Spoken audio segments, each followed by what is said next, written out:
안녕하세요. 하루 필수 말씀 충전 하필 큐티 조종환입니다. 오늘 함께 나눌 하나님 말씀은 요한복음 5장 1절에서 15절까지 말씀입니다. 그 뒤에 유대 사람의 명절이 되어서 예수님께서 예루살렘으로 올라가셨다 이렇게 되어져 있어요. 어떤 명절인지는 우리가 정확하게 알기는 어렵습니다. 만약에 이 명절이라고 하는 것이 약간 좀 대명사화되어서 가장 중요한 유월절이라고 그렇게 이야기를 해버리면 이제 시간이 이 요한복음에서 이야기하고 있는 시간이 늘어나 버리게 되는 문제가 생겨요. 그래서 6월절이라고 추측이 될 수도 있지만 그렇게 시간적인 이 타임라인으로 보면은 모르겠다. 어떤 명절인지는 모른다라고 보는 편이 더 적절해 보입니다. 어쨌든 이 명절에 예루살렘으로 올라가시는데 예루살렘에 있는 양의 문 곁에 히브리 말로 베드자다라고 하는 못이 있었어요. 우리가 아는 것처럼 이 베세다, 베드자다라고 하는 분은 은혜의 집이라고 하는 뜻을 가지고 있습니다. 은혜의 집이라고 하는 이름을 가진 못이 있었는데 주랑이 5 있었어요. 이 주랑 안에는 많은 환자들, 눈먼 사람들과 다리 저는 사람들과 중풍병자들이 누워 있었습니다.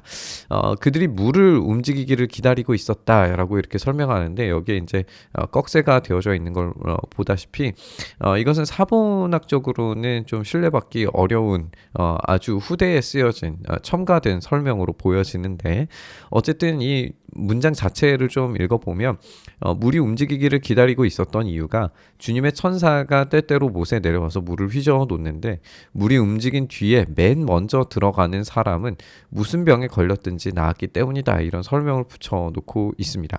한마디로 말해서 이 맨 먼저 들어가는 이 경쟁 구도가 있었다는 이야기고 이 경쟁 구도에 승리한 사람은 나음을 받는 이런 모습을 보게 되죠. 이 배경에 대한 전체적인 이야기를 생각을 해보면 지금 명절이라고 하는 시간적인 배경이 제시가 되고 있고 벳세다, 은혜의 집이라고 하는 공간적 배경이 제시가 되고 있어요. 그리고 그 안에 숨겨져 있는 내용이 뭐냐면 경쟁 체제에 따라서 기적을 경험하는 그런 모습을 우리가 보게 되죠.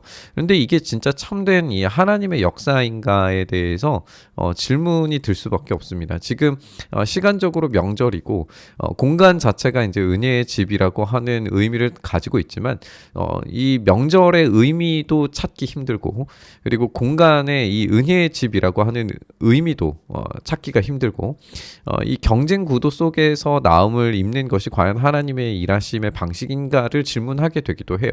그리고 오늘 또 한 가지 이제 시간적인 배경이 덧붙여지는데 그것은 안식일이라고 하는 배경입니다.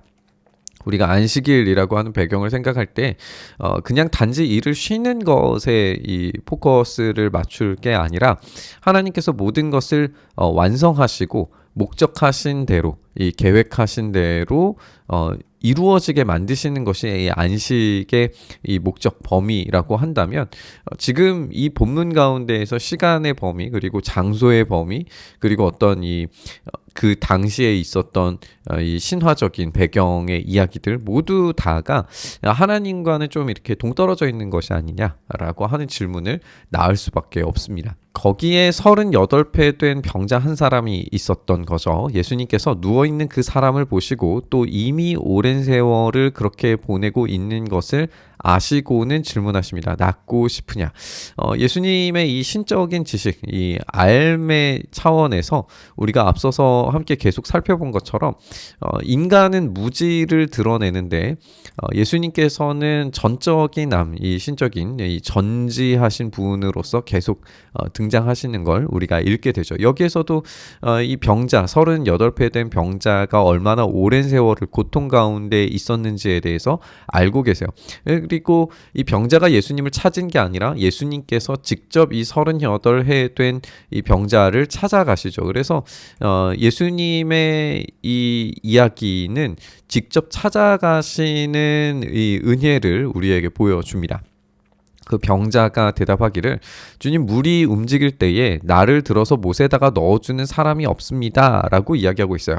지금 여기에서 물이 움직일 때 들어다 못에 넣어주는 사람 이거는 이 시대와 문화에 맞춘 이 경쟁에 지금 완전히 수능되어져 버린 그런 모습을 보게 되죠. 이 경쟁 체제가 과연 하나님께서 은혜를 주시고자 하는 방법인지에 대한 의문도 또 그런 방식에 대한 이 어떤 말씀의 배경도 그런 것이 전혀 없는데도 불구하고 그 시대와 문화가 만들어낸 이 경쟁 체제 안에서 완전히 순응해 버린 그런 사람을 발견해요. 내가 가는 동안에 남들이 나보다 먼저 못에 들어갑니다라고 이야기하는 것은 낳고 싶으냐? 저도 움직이면 누군가가 나를 좀 밀어서 넣어줬으면 좋겠습니다. 나도 이 경쟁 체제에서 승리하고 싶습니다라고 하는 이야기밖에 되지 않는 거죠. 근데 예수님께서는 완전히 다른 방식의 해답을 주세요. 일어나서 내 자리를 걷어가지고 걸어가거라. 지금 여기에는 어떤 경쟁도 없습니다. 그냥 단지 이 하나님이신 예수님께서 누군가를 선택하시는 것도 하나님의 선택이에요. 우리 주님의 선택입니다. 전적인 주권을 가지시고 주님께서 선택하신 사람에게 은혜를 베푸세요. 이게 지금 오늘 본문이 보여주고 있는 은혜의 이 과정입니다. 어떤 것도 경쟁적으로 얻을 수 있는 게 아니라 인간적인 어떤 행위가 여기에 포함된 것도 아니라 오로지 예수님께서 주권적인 이 일하심으로 그냥 선택하시고 은혜를 베푸셨을 뿐이에요. 수혜를 받는 사람이 어떻게 수혜를 받는지조차도 몰라요. 우리가 조금 이따 살펴보겠지만 이 38년 된 병자가 과연 이 긍정적 인물이냐라고 하는 점조차도 의문스러워요. 이 사람은 우리가 알다시피 죄가 곧 이 질병은 아닙니다. 질병에 걸리는 원인이 죄 때문에 발생하는 것은 아니에요. 이런 도식은 결코 성립이 될 수 없습니다.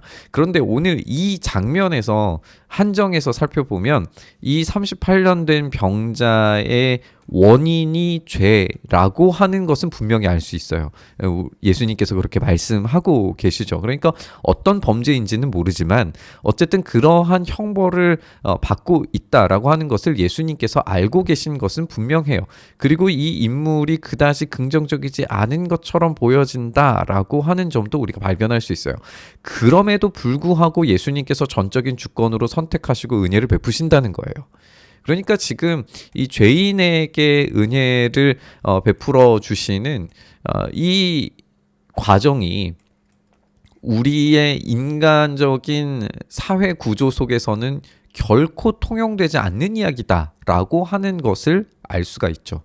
죄인에게 베풀어 주시는 전적인 은혜인 겁니다. 그 사람은 곧 나아서 자리를 걷어가지고 걸어갔어요. 근데 이 배경이 이제 중요하죠. 다시 그날은 안식일이다라고 하는 것 때문에 문제가 점점 커지기 시작합니다. 유대 사람들은 병이 나은 사람에게 말해요. 오늘은 안식일이니 자리를 들고 가는 것이 옳지 않소? 라고 이야기합니다.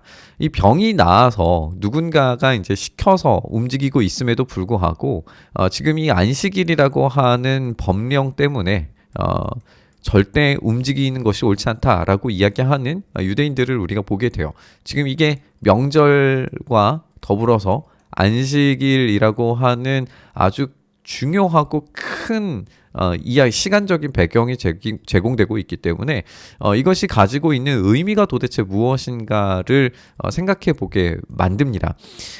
그렇게 치료된 사람이 큰 기쁨을 가지고 원래의 자리로 돌아가는 것이 안식일의 의미였을 텐데 그것이 모세의 율법을 거치면서 이것을 지키지 않으면 죽임을 당하게 되는 그런 이야기들을 거치기 시작을 하면서 종교화되어지고 고착화되어지고 이 경쟁 체제와 그리고 여러 가지 사회 문화 시스템 안에서 이것이 본질적인 의미를 잊어버리고 그냥 시스템만 남게 된 그런 모습을 우리가 보게 되는 겁니다. 그 사람이 대답하기를 나를 낫게 해주신 분이 나더러 내 자리를 걷어가지고 걸어가라 라고 그렇게 말했기 때문에 내가 지금 움직이고 있다. 나는 잘못한 것이 없고 나를 시킨 사람이 잘못한 겁니다 라고 하는 그런 이야기를 지금 하고 있죠. 책임이 전가되고 있어요. 이 사람은 그분이 누구신지 몰라요. 지금 유대 사람들이 질문하죠. 그대에게 자리를 걷어가지고 걸어가라고 말한 그 책임 있는 자가 과연 누구냐라고 질문을 하자 병 나은 사람은 자기를 고쳐주신 분이 누군지를 알지 못했어요. 무지 가운데 있죠. 무지 가운데에서 잘못된 반응을 하는 것이 당연합니다. 여기까지는 이해가 될 수 있어요. 뭐 몰랐으니까 자기가 의도적으로 책임 전가하려고 한 게 아니라 어쩌다 보니까 그렇게 됐을 수도 있는 거잖아요. 그러니까 지금 무지로 말미암은 결과가 첫 번째였다는 것은 우리가 확인할 수 있는 사실이에요. 거기에 사람들이 많이 붐볐고 예수님께서 그곳을 빠져나가셨기 때문이에요. 그래서 이 장소적인 측면에서 이미 은혜의 집, 이 베데스다의 기능 자체가 끝났다라고 하는 것을 우리가 발견을 할 수가 있죠. 그 뒤에 예수님께서 성전에서 그 사람을 다시 만나세요. 그러면 여기에서는 이제 다시 온전한 무지에서 온전한 알무로 나아가야 할 거예요. 그런데 예수님께서 이렇게 말씀하시죠. 보아라, 내가 말끔히 나았다. 다시는 죄를 짓지 말아라. 예수님과 병자 사이에는 알 수 없는 이야기들이 훨씬 많다라고 하는 것을 알 수 있어요. 무슨 죄인지, 왜 그런 결과를 얻게 되었는지, 왜 38년 동안 거기에 누워 있을 수밖에 없었는지에 대해서 전지하신 예수님께서는 다 알고 계시고 그 이야기에 대해서 이 병자도 자연스럽게 다 연결해서 이해할 수밖에 없었을 거예요. 그러면 이 무지에서 알무로 나아가야 하는 그래서 그냥 단지 치유받는 게 아니라 죄를 짓지 말라라고 하는 명령에 따라서 순종하고 변화되어야 하죠.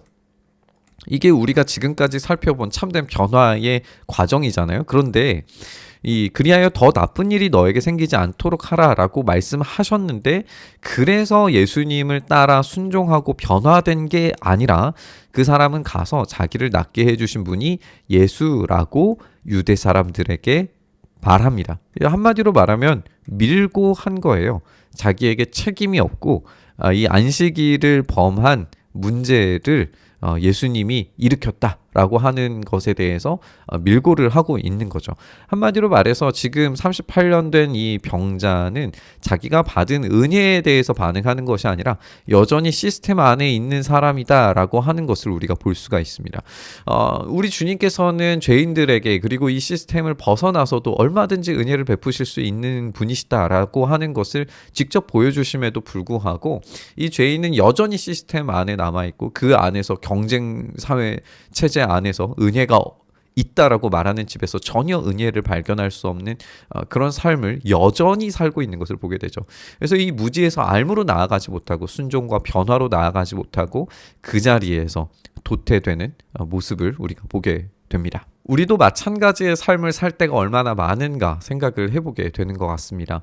우리가 주님께서 죄인들에게 베풀어 주시는 그 은혜의 과정들을 생각을 해보면 우리가 마땅히 주님께서 주시는 그 은혜에 합당하게 반응해서 순종하고 변화되는 삶으로 나아가야 할 텐데 그게 아니라 적당한 수준에서 이 시스템 안에 머물기를 더 편리해하고 편해하는 거죠. 그러면 그 사이에 은혜가 제공될 길은 막혀버리게 되는 겁니다. 무지가 우리를 집어삼키게 되는 거죠. 우리가 혹시 우리 사회의 시스템에 집어삼켜져서 은혜를 잃어버린 채 살아가고 있다면 오늘 이 본문을 함께 다시 한번 묵상해 보면서 은혜의 자리로 나아가기를 구했으면 좋겠습니다.